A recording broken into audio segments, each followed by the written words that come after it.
इस संसार में 3 प्रकार के मनुष्य होते हैं। एक प्रकार वे जो परमेश्वर को ढूंढते हुए जाते हैं, दूसरे वे जिनके लिए परमेश्वर ढूंढते हुए आते हैं, और तीसरे वे जो परमेश्वर को ना तो ढूंढते हैं और ना परमेश्वर को ढूंढने के लिए आते हैं, तो भी उनके लिए प्रतिक्रिया दिखाते हैं। लेकिन परमेश्वर किसी के सामने भी हार नहीं मानते हैं और किसी को भी छोड़ते नहीं हैं, क्योंकि वे सबसे प्यार करते हैं। उनकी प्यार अपार है, उनकी प्यार असीमित है, और इसलिए परमेश्वर हर एक व्यक्ति के पास जाते हैं, भले उनको स्वीकारे या ना स्वीकारे। मन की कठिनता के कारण या कठोरता के कारण वो परमेश्वर को नजरअंदाज करते रहे, बार बार बुलाने पर भी परमेश्वर की बात अनसुनी करते रहे, बार बार परमेश्वर उनके सामने आते हैं तो भी उनका एहसास नहीं करते हैं। वे तर्क और वितर्क करते हैं और साबित करने की कोशिश करते हैं कि संसार में परमेश्वर है ही नहीं है। तो इसलिए इन चीज़ों पर विश्वास नहीं करते हैं, व्यर्थ अपने समय को नहीं गंवाते हैं। उनका मानना है जो कुछ मेरी आंखों के सामने दिखाई पड़ता है वही सब कुछ है, जो नहीं है वे सब काल्पनिक कथाएं हैं। दूसरे प्रकार के मनुष्य वो होते हैं जो परमेश्वर को ढूंढते हैं, उनकी चाह में जाते हैं। कभी संकट के समय वो ढूंढते हैं, कभी वैसे ही परमेश्वर को ढूंढते हैं। किसी को प्रभु अच्छा लगता है, किसी को प्रभु के साथ रहना अच्छा लगता है, तो किसी को संकट के समय प्रभु को याद करना अच्छा लगता है। जैसे भी क्यों ना हो, परमेश्वर निश्चय उनकी बात सुनते हैं, उनके पुकार को सुनते हैं और उनके पास आते हैं। और तीसरे प्रकार के परमेश्वर जिस प्रकार से वे खुद आते हैं, सभी के पास आते हैं, आपके पास आते हैं, मेरे पास आते हैं। जो नास्तिक कहलाते हैं उनके पास भी आते हैं, जो खुदा को नहीं जानते उनके पास भी आते हैं, जो खुदा को ठुकराते हैं उनके पास भी आते हैं, जो खुदा की अपमान करते हैं, जो खुदा की निंदा करते हैं, उन्हें बदनाम करते हैं, उनके पास भी आते हैं। जो बार बार खुदा को ठुकराते हैं उनके पास भी आते हैं, बुराई करने वालों के पास भी आते हैं, घात करने वालों के पास भी आते हैं, हथियारों के पास आते हैं, व्यभिचारियों के पास आते हैं, जादू टोने करने वालों के पास आते हैं, मांत्रिकों तांत्रिकों के पास आते हैं, ज्योतिषियों के पास आते हैं। हर किसी के पास जाते हैं क्योंकि वह परमेश्वर है। प्रभु चाहते हैं जिसका विश्वास उनको नहीं है, जिसका एहसास उनको नहीं है, उसका विश्वास दिलाए, उसका एहसास को दिलाए, अपने आप को उनको प्रकट करें। परमेश्वर इसी प्रयास में हर दिन, हर सुबह, हर शाम, अर्थात मनुष्य जीवन में जब दिन और रात होती हैं, परमेश्वर इसी प्रयास में रहते हैं। वो परमेश्वर अपने सनातन के संसार से हमारे इस भौतिक संसार में आते हैं और हमारे सामने प्रकट करते हैं। हमेशा परमेश्वर अपने प्रेम को दिखाना चाहते हैं। उसी प्रकार से आपको भी देखे हैं, आपके पास आए हैं, मेरे भी पास आए हैं, और वही परमेश्वर हमेशा हमेशा हम सबों के पर अपने असीमित और अपार प्यार का दिखाते हुए हम सबके करीब रहना चाहते हैं। आज हमें ढूंढ कर आए उस परमेश्वर के पास अपनी दृष्टि को लेकर चलते हैं, फिर उनसे मिलने, फिर उनसे बातें करने, फिर उनको अपने आप को प्रकट करने। उन्हें ढूंढते हुए मिस्र देश में पहुंच चुके हैं। मूसा और हारून के जरिए परमेश्वर उनके सामने खड़े होते हैं, अपनी बातों को सुनाते हैं। अभी तक फिर उन्होंने अपने मन को कठिन ही रखा है, कठोर ही रखा है। उन्होंने परिवर्तन का कोई चिन्ह अभी तक नहीं दिखाए हैं। आगे क्या होता है, पवित्र शास्त्र हमारे ध्यान को आगे बढ़ाने से पहले सबसे पहले परमेश्वर के सानिध्य में जाते हैं, प्रार्थना करते हैं खुदा के अभिषेक के लिए, खुदा की अगुवाई के लिए, परमेश्वर के ज्ञान के लिए, समझ के लिए, और परमेश्वर की बुद्धि और विवेक हमारे संग होते हुए उनके सानिध्य में उनके दिव्य अनुभव को प्राप्त करते हुए उनके वचनों को ध्यान करने के लिए, हमारे जीवन को आगे बढ़ाने के लिए अपनी आंखों को बंद करते हैं, सिरों को झुकाते हैं, खुदा की ओर देखकर मिलकर दुआ करते हैं। कई बार हम नजरअंदाज कर देते हैं, ठुकरा देते हैं, फिर भी परमेश्वर अपमानित नहीं मानते हैं, हमसे खफा नहीं होते हैं, हमसे नाराज नहीं होते हैं। एक और बार, एक और बार, एक और बार हमारे द्वार पर आकर प्रभु जब दस्तक देते रहते हैं, जब तक आपके लिए हम द्वार न खोलें वहीं पर खड़े रहते हैं। प्रभु आप प्यार को दिखाते हैं, प्रभु आप दया को दिखाते हैं, प्रभु आप धीरज को दिखाते हैं, प्रभु आप संयम को दिखाते हैं।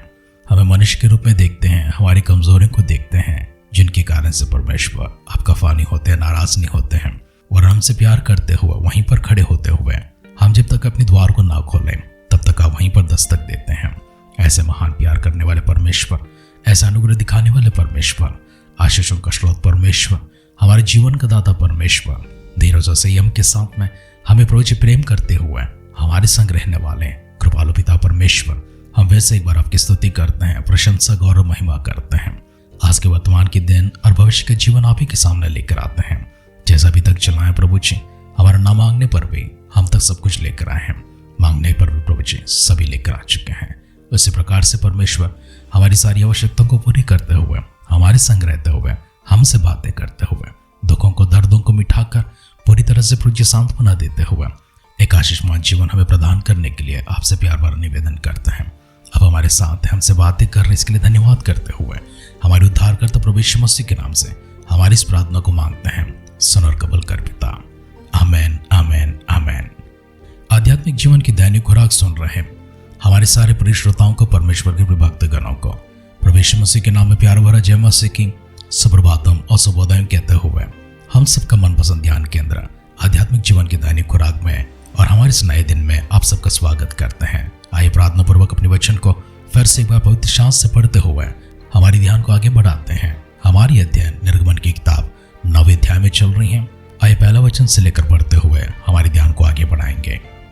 पर यहोवा ने मूसा से कहा, फिर उनके पास जाकर कहा कि इब्रियों का परमेश्वर यहोवा तुझसे इस प्रकार कहता है कि मेरी प्रजा के लोगों को जाने दे कि मेरी उपासना करें, और यदि तू उन्हें जाने ना दे और अभी पकड़े रहे तो सुन, तेरे जो घोड़े, गधे, ऊंट, गाय, बैल, भेड़, बकरी आदि पशु मैदान में हैं, उन पर यहोवा का हाथ ऐसा पड़ेगा कि बहुत भारी मरी होगी। और यहोवा इस्राएलियों के पशु में और मिस्रियों के पशु में ऐसा अंतर करेगा कि जो इस्राएलियों के हैं उनमें से कोई भी न मरेगा। फिर यहोवा ने यह कहकर एक समय ठहराया कि मैं यह काम इस देश में कल करूंगा। दूसरे दिन यहोवा ने ऐसा ही किया और मिस्र के तो सब पशु मर गए, परंतु इस्राएलियों का एक भी पशु न मरा। और फिरौन ने लोगों को भेजा, पर इस्राएलियों के पशुओं में से एक भी न मरा। तो अभी फिरौन का मन सुन्न हो गया और उसने उन लोगों को जाने ना दिया। फिर यहोवा ने मूसा और हारून से कहा कि तुम दोनों भट्टे में से एक एक मुट्ठी राख ले लो और मूसा उसे फिरौन के सामने आकाश की ओर उड़ा दे। तब वह सूक्ष्म धूल होकर सारे मिस्र देश में मनुष्यों और पशुओं दोनों पर फफोले और फोड़े बन जाएगी। सो भट्टी में की राख लेकर फिरौन के सामने खड़े हुए और मूसा ने उसे आकाश की ओर उड़ा दिया, और वो मनुष्यों और पशुओं दोनों पर फफोले और फोड़े बन गए। और उन फोड़ों के कारण जादूगर मूसा के सामने खड़े ना रह सके, क्योंकि वे फोड़े जैसे सब मिस्रियों के वैसे ही जादूगरों के भी निकले थे। तब यहोवा ने फिरौन के मन को कठोर कर दिया, और जैसे यहोवा ने मूसा से कहा था उसने उसकी ना सुनी। फिर यहोवा ने मूसा से कहा, बिहान को तड़के उठकर फिरौन के सामने खड़े हो और उससे यह कह के इब्रियों का परमेश्वर यहोवा इस प्रकार कहता है कि मेरी प्रजा के लोगों को जाने दे कि वे मेरी उपासना करें, नहीं तो अब की बार मैं तुझ पर और तेरे कर्मचारियों और तेरे प्रजा पर सब प्रकार की विपत्तियां डालूंगा, जिससे तू जान लेगा कि सारी पृथ्वी पर मेरे तुल्य कोई दूसरा नहीं है। मैंने तभी हाथ बढ़ाकर तुझे और तेरी प्रजा को मरी से मारा होता और तो पृथ्वी पर सत्यानाश हो गया होता, परंतु सचमुच मैंने इसी कारण तुझे बनाए रखा है कि तुझे अपना सामर्थ दिखाऊं और अपना नाम सारी पृथ्वी पर प्रसिद्ध करो। क्या तू अब भी मेरी प्रजा के सामने अपने आप को बड़ा समझता है और उन्हें जाने नहीं देता? सुन, कल मैं इसी समय ऐसे भारी भारी ओले बरसाऊंगा कि जिनके तुल्य मिस्र के नींव पड़ने के दिन से लेकर अब तक कहीं नहीं पड़े। सो अब लोगों को भेजकर अपने पशुओं के सामने मैदान में जो कुछ तेरा है सबको फुर्ती से आड़ में छिपा ले, नहीं तो जितने मनुष्य व पशु मैदान में रहे और घर में इकट्ठा ना किए जाए उन पर ओले गिरेंगे और वे मर जाएंगे। इसलिए फिरौन के कर्मचारियों में से जो लोग यहोवा के वचन का भय मानते थे उन्होंने तो अपने अपने सेवकों और पशुओं को घर में हाँक दिया, पर जिन्होंने यहोवा के वचन पर मन न लगाया उन्होंने अपने सेवकों और पशुओं को मैदान में रहने दिया। तब यहोवा ने मूसा से कहा, अपना हाथ आकाश की ओर बढ़ा कि सारे मिस्र देश के मनुष्यों, पशुओं और खेतों की सारी उपज पर ओले गिरे। तब मूसा ने अपनी लाठी को आकाश की ओर उठाया और यहोवा मेघ गरजाने और ओले बरसाने लगा और आग पृथ्वी तक आती रही। इस प्रकार यहोवा ने मिस्र देश पर ओले बरसाए। जो ओले गिरते थे उनके साथ आग भी मिली हुई थी, और वे ओले इतने भारी थे कि जब से मिस्र देश बसा था तब से मिस्र भर में ऐसे कभी ओले न गिरे थे। इसलिए मिस्र भर के खेतों में क्या मनुष्य क्या पशु जितने ये सब ओलों से मारे गए, और ओलों से खेत की सारी उपज नष्ट हो गई और मैदान के सब वृक्ष टूट गए। केवल गोशेन देश में जहाँ इस्राएली बसते थे ओले नहीं गिरे। तब फिरौन ने मूसा और हारून को बुलवा भेजा और उनसे कहा कि इस बार मैंने पाप किया है, यहोवा धर्मी है और मैं और मेरी प्रजा अधर्मी है। मेघों का गरजना और ओलों का बरसना तो बहुत हो गया। अब भविष्य में यहोवा से विनती करो, तब मैं तुम लोगों को जाने दूंगा और तुम न रोके जाओगे। मूसा ने उससे कहा, नगर से निकलते ही मैं यहोवा की ओर हाथ फैलाऊंगा, तब बादल का गरजना बंद हो जाएगा और ओले फिर न गिरेंगे। इससे तू जान लेगा कि पृथ्वी यहोवा ही की है। तो भी मैं जानता हूं कि ना तो तू और ना तेरे कर्मचारी यहोवा परमेश्वर का भय मानेंगे। सन और जौ तो ओले से मारे गए क्योंकि जौ की बालें निकल चुकी थी और सन में फूल लगे हुए थे। पर गेहूं और कटिया, गेहूं जो बड़े ना थे, इस कारण वे मारे ना गए। जब मूसा ने फिरौन के पास से नगर के बाहर निकलकर यहोवा की ओर हाथ फैलाया, तब बादल का गरजना और ओलों का बरसना बंद हुआ और फिर बहुत महरूमी पड़ना पड़ा। यह देखकर कि मैं और ओले और बादल का गरजना बंद हो गया, फिरौन ने अपने कर्मचारियों समेत फिर अपने मन को कठोर करके पाप किया और फिरौन का मन हठीला होता गया और उसने इस्राएलियों को जाने ना दिया, जैसे कि यहोवा ने मूसा के द्वारा कहला भेजा था। अब तक की कहानी में हमने देखा है कई बार फिरौन के सामने मूसा और हारून खड़े हो जाते हैं, आकाश में चिन्हों को दिखाते हैं, सामर्थ्य को दिखाते हैं, शक्ति को दिखाते हैं। उनके सारे पशुओं के ऊपर और उनके कर्मचारियों के ऊपर बाधाएं आती हैं, फिर भी फिरौन अपने मन को नहीं बदलते हैं। कितने ही बार मूसा ने और हारून ने ऐसे चमत्कार भरे कार्य किए हैं जिसके कारण से फिरौन और उसके सारे कर्मचारियों और उसके सारे पशुओं और प्रजाओं के ऊपर ऐसी बाधाएं आ चुकी हैं। बाधाएं खत्म होने के बाद में फिरौन अपना मन बदल लेते हैं। जब तक समस्या है तब तक वो कहता है ठीक है, मैं मान लूंगा। जैसे समस्या खत्म हो जाती है, मूसा सारी मरी को हटा देते हैं, सारी विपत्तियों को दूर कर देते हैं। फिरौन अपना मन को और कठिन कर लेते हैं और कठोर कर लेते हैं। अब तक ये हमने देखा है फिरौन इस प्रकार से अपने मन को कठिन करते हुए इस्राएलियों को मिस्र देश में से बाहर जाने नहीं दिया, वरन और भी इंतजार करते हैं। परमेश्वर फिरौन के सामने एक ही बात प्रकट करना चाहते हैं कि वह जान ले कि फिरौन जिस प्रकार से अपने आप को बड़ा करते हुए अपने आप को परमेश्वर का स्थान देता है, वह एहसास करे कि मनुष्य परमेश्वर नहीं है और सच्चे परमेश्वर की, सृजनहार परमेश्वर की वो स्तुति करे, महिमा करें। परमेश्वर के एकमात्र उद्देश्य है फिरौन प्रभु को जाने, पहचाने और सारे मिस्र के लोग परमेश्वर की सामर्थ को देखें और परमेश्वर की दुहाई दे, उनकी महिमा करें। लेकिन इंसान अक्सर समस्या में परमेश्वर के पास जाता है और जैसे समस्या हट जाती है फिर से पाप में गिर जाता है, फिर से अपराध में गिर जाता है, फिर से वही गलत काम करने लगता है। लेकिन परमेश्वर फिर से एक बार अपनी करुणा में हाथ मनुष्य की ओर बढ़ाते हुए एक और मौका देना चाहते हैं, उनको बचाना चाहते हैं, उनका उद्धार करना चाहते हैं। वचन सुन रहे प्रियजनों, परमेश्वर आपसे भी पूछते हैं, आपसे भी बताते हैं, अपने गलत कारनामों से, अपने पापों से, अपने गलत विचारों से अपने आप को मन फिरें, शुद्ध कर लें, परमेश्वर की ओर देखें और परमेश्वर जिस प्रकार से आपको प्रेम करते हैं, आपको बुलाहट देते हैं, आपके हृदय के द्वार पर दस्तक देते हैं, उसे सुने, द्वार खोले, उनका आह्वान करें, प्रभु के संग रहें, ताकि परमेश्वर आपका भला करे, आपका उद्धार करे और आपको अपने साथ स्वर्ग राज में लेकर जाए। आइए दुआ करते हैं। पिता परमेश्वर, हम फिर से एक बार आपको शुक्र अदा करते हैं।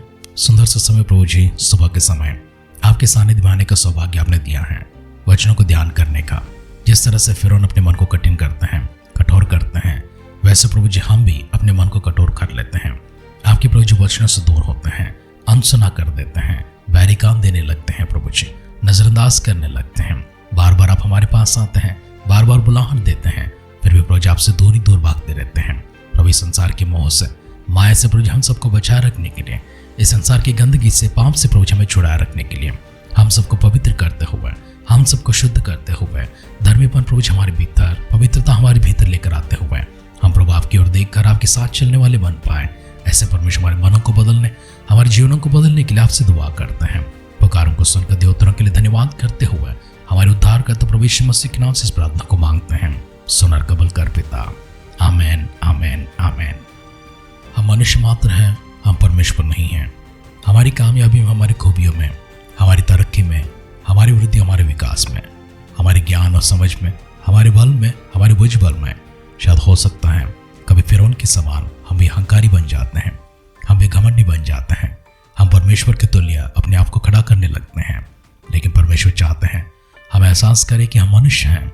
जिस तरह फिरौन अहंकारी होकर परमेश्वर के प्रजा के साथ अन्याय कर रहे थे, उनके साथ अत्याचार कर रहे थे, ये सब का कारण अहंकार था, ये सब का कारण उनका घमंड था। इसलिए इस्राएलियों को उन्होंने भांति भांति के काम करवाने वाले कर्मचारियों के रूप में, मजदूरों के रूप में रखा है और उनके ऊपर अत्याचार करते हुए जुल्म कर रहे थे।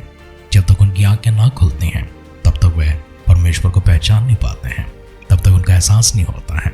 हम आपके विषय में इस प्रकार से दुआ करते हैं, कभी आपकी आंखें बंद ना हो, कभी अहंकार आपके जीवन में ना आए, कभी घमंड आपके जीवन में ना आए। अगर कभी उसने जगह ले लिया है, प्रार्थना करते हैं आपके विषय में और सलाह आपको देते हैं कि उसे तुरंत बाहर निकाल दें। प्रभु यीशु मसीह के नाम इसी समय आपके भीतर की सारी भावनाएं बाहर चली जाएं जो आपके लिए व्यर्थ हैं, जो आपके लिए घातक है, जो आपके लिए नुकसानदायक है। हमारी इसी दुआ कामना के साथ आज की ध्यान यहीं पर समाप्त करते हैं। आप सुनते रहिए, सुनाते रहिए आध्यात्मिक जीवन की दैनिक खुराक। कल फिर मिलेंगे। अपना ख्याल रखिए, अपनों का ख्याल रखिए, दूसरों का भी ख्याल रखिए। God bless you.